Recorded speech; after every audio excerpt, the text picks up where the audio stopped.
Hello friends, स्वागत है आपका हमारे इस एजुकेशनल प्लेटफॉर्म पर। और आज हम बात करेंगे हार्डवेयर के अंदर आउटपुट डिवाइसेस की। तो चलिए शुरू करते हैं।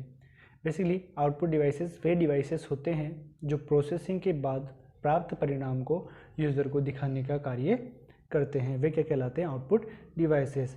आउटपुट डिवाइसेस को उनके आउटपुट के आधार पर बेसिकली दो भागों में बांटा गया है। फर्स्ट होता है सॉफ्ट कॉपी और सेकंड होता है हार्ड कॉपी। तो आज हम बात करेंगे सॉफ्ट कॉपी की। ठीक है। सॉफ्ट कॉपी आउटपुट डिवाइस वे होते हैं जिनके आउटपुट को हम देख तो सकते हैं, सुन भी सकते हैं, लेकिन उन्हें टच नहीं कर सकते। जैसे इसके एग्जांपल्स की बात करें तो हो गया स्पीकर, प्रोजेक्टर, मॉनिटर या फिर एटसेट्रा और भी कई। अब मॉनिटर के अंदर हम कुछ फुल फॉर्म्स की बात करें तो जैसे VDU यानी विजुअल डिस्प्ले यूनिट, सेकंड है VDT यानी वीडियो डिस्प्ले टर्मिनल, अगला है LCD लिक्विड क्रिस्टल डिस्प्ले, अगला है LED यानी लाइट एमिटिंग डायोड, फिर है OLED यानी organic light emitting diode, CRT cathode ray tube और TFT यानी थिन फिल्म ट्रांजिस्टर। ये सब क्या होते हैं? एक तरीके से मॉनिटर के ही प्रकार होते हैं। अब एक बार एग्जाम्स में पूछा जाता है कि मॉनिटर पर इमेज कैसे बनती है, तो स्क्रीन की सबसे छोटी इकाई होती है वो होती है पिक्सल, और पिक्सल्स के कारण ही स्क्रीन पर इमेज बनती है। अगली अगर कुछ पॉइंट्स की हम बात करें तो जैसे 1 मेगा पिक्सल में पिक्सल्स की संख्या कितनी होती है, तो 1 मेगा पिक्सल में पिक्सल्स की संख्या होती है 10 लाख पिक्सल। आगे है पिक्सल्स की श्रृंखला को रेजोल्यूशन कहा जाता है। पिक्सल्स की श्रृंखला को क्या कहते हैं? रेजोल्यूशन। अगला है पिक्सल्स की क्षैतिज बीच की दूरी को डॉट पिच कहा जाता है। पिक्सल्स की बीच की क्षैतिज दूरी को क्या कहा जाता है? Dot pitch. अब एक बार कई बार क्वेश्चन पूछा जाता है कि स्क्रीन की क्वालिटी को मापने की इकाई क्या होती है, तो स्क्रीन की क्वालिटी को मापने की इकाई क्या कहलाती है? PPI यानी पिक्सल्स पर इंच। पिक्सल्स पर इंच PPI क्यों यूज़ करते हैं हम इसका? क्योंकि स्क्रीन की क्वालिटी को मापने की इकाई PPI होती है। ठीक है।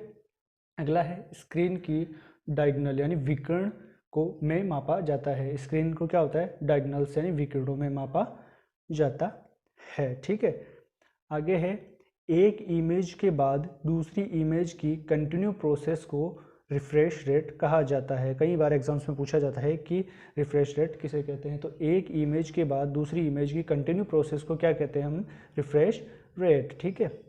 आगे है फ्रीक्वेंसी को हर्ट्ज में मापा जाता है। फ्रीक्वेंसी को किस में मापा जाता है? हर्ट्ज में मापा जाता है। आगे एक और पॉइंट की हम बात करें तो मॉनिटर की जो रिफ्रेश रेट है उसको मापने की इकाई क्या कहलाती है, तो वो भी हर्ट्ज ही कहलाती है। मॉनिटर की रिफ्रेश रेट को मापने की इकाई भी हर्ट्ज ही कहलाती है। अब कई बार क्वेश्चन पूछा जाता है कि कितने रिफ्रेश रेट के नीचे आने के बाद मॉनिटर फ्लिकर यानी झपझप करने लगता है। कई बार ये क्वेश्चन पूछा जाता है कि कितने हर्ट्ज रिफ्रेश रेट के नीचे आने के बाद मॉनिटर फ्लिकर करना शुरू कर देता है, तो इसका राइट आंसर होगा 25 हर्ट्ज के नीचे आने के बाद मॉनिटर फ्लिकर करना शुरू कर देता है।